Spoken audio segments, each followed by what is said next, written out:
खराटे क्यों आते हैं? खराटे आने के पीछे क्या साइंटिफिक रीज़न है? दोस्तों इस वीडियो में हम आपको बताएंगे। जानने के लिए इस वीडियो को एंड तक ज़रूर देखें। दोस्तों खराटे लेना एक आम बात है। अक्सर आपने लोगों को खराटे लेते हुए सुना और देखा होगा। अधिकतर हर घर में कोई न कोई खराटे लेता ही है।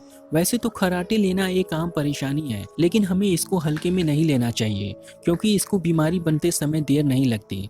जो व्यक्ति खराटे लेता है उसके साथ सोया हुआ व्यक्ति परेशान हो जाता है। लेकिन दोस्तों खराटे होते क्या हैं? या किन कारणों से आते हैं? इसके आने के पीछे वजह क्या है? चलिए आपको बताते हैं। सबसे पहले आपको बता दें खराटे होते क्या हैं। सोते वक्त सांस लेने के साथ तेज आवाज और वाइब्रेशन होती है, उसे ही खराटे कहते हैं। खराटे की आवाज तब पैदा होती है जब हवा का बहाव गले की त्वचा में स्थित टिश्यूज में कंपन पैदा कर देता है। खराटे सांस अंदर लेते समय आते हैं। नाक या मुंह किसी से भी खराटे की आवाज आ सकती है। लेकिन आपको बता दें कि खराटे हेल्थ संबंधी परेशानियों की ओर इशारा भी करते हैं। इसको हमें नज़रअंदाज नहीं करना चाहिए। कई बार खर्राटों की आवाज़ हल्की होती है तो कई बार तेज। अगर खर्राटों का इलाज सही समय पे ना किया जाए तो स्लीप एपनिया हो सकता है। स्लीप एपनिया एक सामान्य बीमारी है जिसमें नींद के दौरान सांस लेने में परेशानी होती है या सांस लेने में रुकावट पैदा करती है।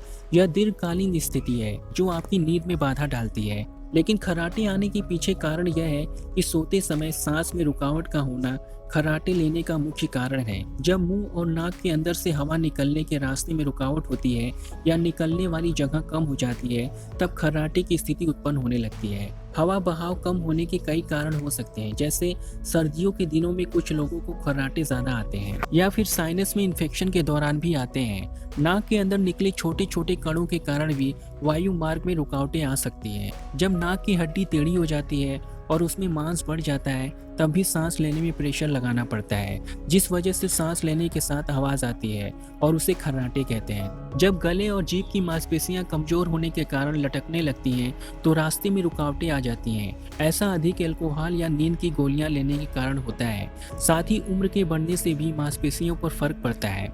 अक्सर मोटापा बढ़ने से गले के टिश्यूज का आकार बढ़ जाता है या गर्दन पर ज्यादा मांस लटकने लगता है। लेटते समय एक्स्ट्रा मांस के कारण सांस की नली दब जाती है और सांस लेने में दिक्कत होने लगती है, जिस कारण खर्राटे आने लगते हैं। बच्चों में जब टॉन्सिल या एडिनोइड्स के आकार में वृद्धि होती है तो भी खर्राटे आने की परेशानी हो सकती है।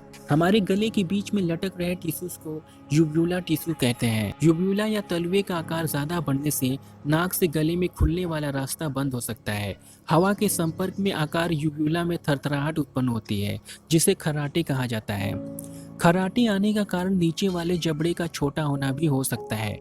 जब व्यक्ति का जबड़ा सामान्य से छोटा होता है तो लेटने पर उसकी जीभ पीछे की तरफ हो जाती है और सांस की नली को ब्लॉक कर देती है। ऐसे में सांस लेने और छोड़ने के लिए प्रेशर लगाना पड़ता है, जिस कारण वाइब्रेशन होता है और खर्राटे आते हैं। कई बार सांस लेने वाली नली सक्रिय और कमजोर हो जाती है, जिस कारण सांस लेते समय आसपास के टिश्यू वाइब्रेट होते हैं और सांस के साथ आवाज आने लगती है, जिसे खर्राटे कहते हैं। खर्राटे आने की कई लक्षण भी हो सकते हैं, जैसे अक्सर देखा गया है कि नींद अगर सही प्रकार से न हो तो खर्राटे आ सकते हैं। स्लीपिंग डिसऑर्डर को ऑब्स्ट्रक्टिव स्लीप एपनिया भी कहा जाता है।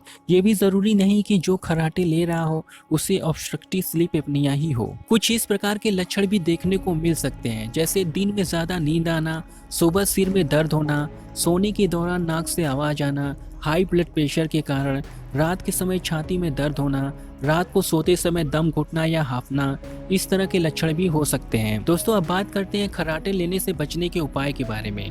खर्राटे लेने से बचने के लिए आपको कुछ खास चीज़ों का ध्यान रखना होगा, जैसे मोटापे को कम करें, नशीली चीज़ों का सेवन न करें, नींद अच्छे से पूरी करें, धूम्रपान का सेवन न करें, नाक से सांस लेने में कोई परेशानी हो या किसी तरह की रुकावट हो तो उसका इलाज करवाएं और खर्राटे को आने से रोक सकें, ताकि कोई गंभीर बीमारी न बन जाए। तो दोस्तों इस वीडियो में इतना ही। उम्मीद करते हैं आपको ये वीडियो अच्छा लगा होगा। अगर जानकारी अच्छी लगी तो प्लीज़ इस वीडियो को लाइक, शेयर और चैनल को सब्सक्राइब जरूर करें और बेल आइकन को प्रेस कर दें, ताकि आने वाले वीडियो के अपडेट्स आपको मिलते रहें।